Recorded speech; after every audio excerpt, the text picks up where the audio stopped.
Salut tout le monde, on se retrouve pour une nouvelle vidéo. Donc aujourd'hui on va voir comment configurer le firmware Marlin via Arduino IDE et le charger sur notre imprimante, mais on va regarder ça tout de suite dans le reste de la vidéo.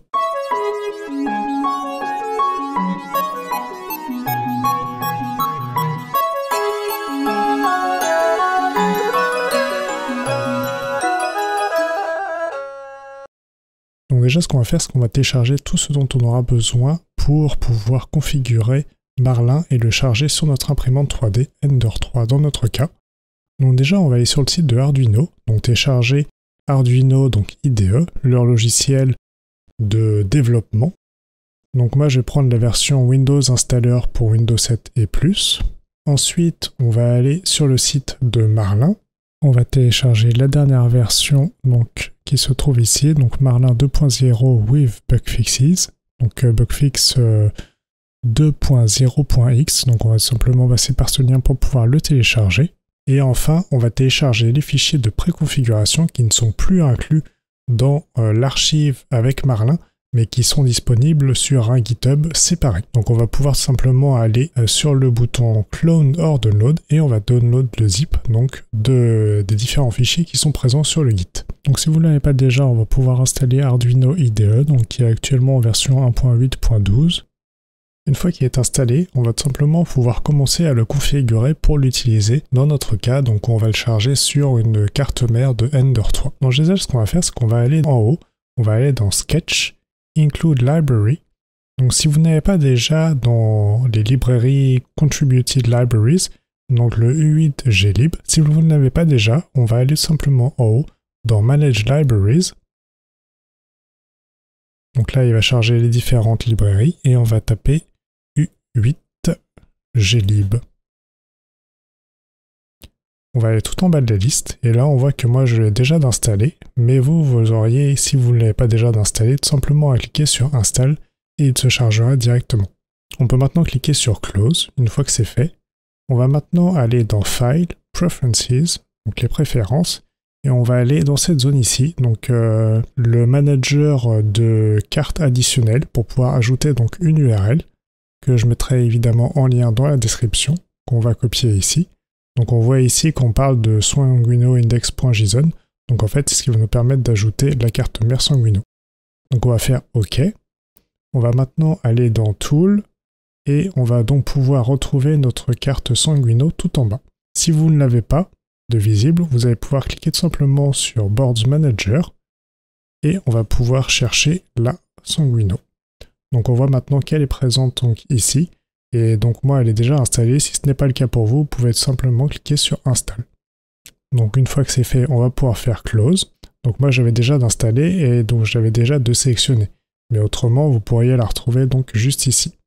On va pouvoir réduire Arduino IDE et retourner dans notre dossier pour pouvoir copier les fichiers de préconfiguration sur la version de Marlin qu'on téléchargeait en bugfix. Donc on va aller dans le dossier configuration import 2.0x.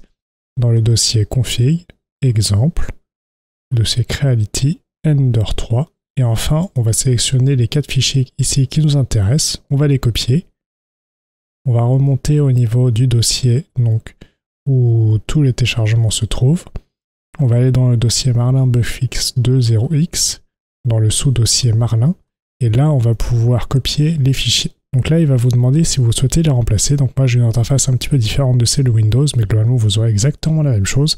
Il va vous demander, est-ce que vous voulez écraser les fichiers? Vous allez dire oui pour tous les fichiers. Donc maintenant, on se retrouve avec les 4 fichiers de préconfiguration qu'on a téléchargés.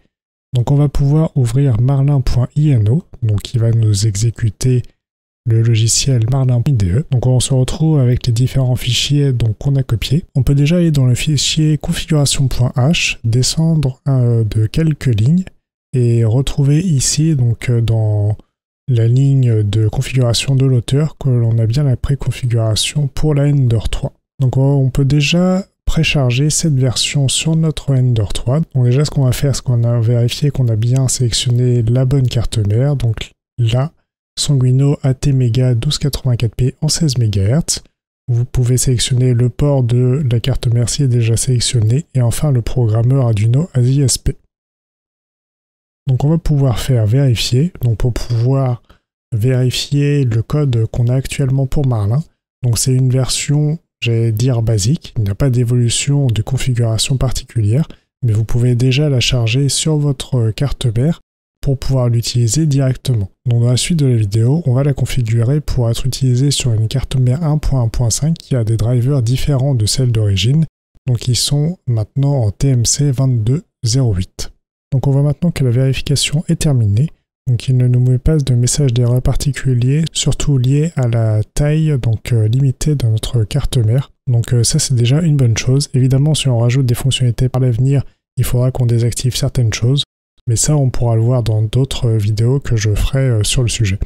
Donc déjà, là, c'est un firmware qu'on peut charger directement sur notre carte mère pour pouvoir raccorder votre imprimante. Donc vous pouvez le faire soit en USB, soit via un Arduino IDE, donc connecté avec des jonctions, donc des petits câbles, soit directement en USB si vous avez un bootloader. Si vous n'en avez pas actuellement sur votre carte mère, vous pouvez en ajouter un. Donc je mets en lien dans la description la vidéo explicative pour pouvoir le faire, et également une vidéo un petit peu plus récapitulative sur tout ce qui tourne autour du flashage du firmware sur votre carte mère. Donc maintenant on va configurer notre Marlin pour pouvoir utiliser les drivers TMC 2208, donc qui sont disponibles principalement sur la carte mère Creality 1.1.5, donc évidemment il y a plein d'autres cartes mères qui le supportent, mais là c'est surtout dans ce cas-là que je vais le faire, donc c'est celle que j'ai actuellement sur la Ender 3. Donc ce qu'on va faire, c'est qu'on va se rendre dans le fichier configuration.h, on va faire CTRL F pour lancer une recherche, et on va tout simplement taper TMC 2208 _ST, donc pour standalone, on va pouvoir faire find. Donc il nous amène à une ligne où il nous propose pas mal d'options, donc il nous dit que par défaut, il suppose qu'ils ont des drivers donc A4988 qui sont les drivers des cartes mères de base qui sont installés sur la Ender 3. Maintenant, nous, on va prendre le TMC 2208 standalone, on va le copier, on va le mettre sur donc, le driver X, Y, Z et l'extruder 0. Donc on va pouvoir décommenter ces 4 lignes. Et là, on a configuré donc notre firmware Marlin pour pouvoir utiliser les drivers TMC 2208 qui sont présents sur la carte mère 1.1.5. Donc on va pouvoir évidemment sauvegarder notre projet et on va pouvoir faire vérifier de nouveau. Donc là on a le firmware qui est configuré pour notre carte mère 1.1.5 qu'on pourra évidemment charger en USB comme je l'ai expliqué ou via un Arduino, donc avec les bonnes jonctions et le bon câblage. Donc voilà, donc la configuration s'est bien passée, donc il n'y a pas eu de souci évidemment. Le fait de paramétrer les TMC 2208, donc on va pouvoir maintenant téléverser vers notre carte mère 1.1.5. Donc voilà, ce sera à peu près tout pour cette vidéo. Évidemment, je ne réexplique pas à chaque fois tout ce qui est téléversement, configuration, donc pour pouvoir envoyer sur la carte mère. Donc c'est des choses que j'ai fait sur plusieurs vidéos explicatives que je mets évidemment en lien dans la description. S'il y en a qui ne sont pas suffisamment clairs ou quoi, évidemment, vous pouvez poser des questions dans les commentaires et j'y reviendrai sans aucun souci. Donc c'est la première vidéo que je fais sur la configuration de Marlin, on va dire pure, donc pas via un firmware TH3D. J'en ferai d'autres sur la configuration évidemment du BL Touch et du détecteur de fin de filament, donc pour pouvoir paramétrer évidemment ces accessoires qui sont quand même utiles. Donc voilà, si vous avez aimé, n'hésitez pas à liker, partager, vous abonner si ce n'est pas déjà fait. Sur ce, je vous laisse et je vous dis à très bientôt dans une prochaine vidéo. Salut, salut!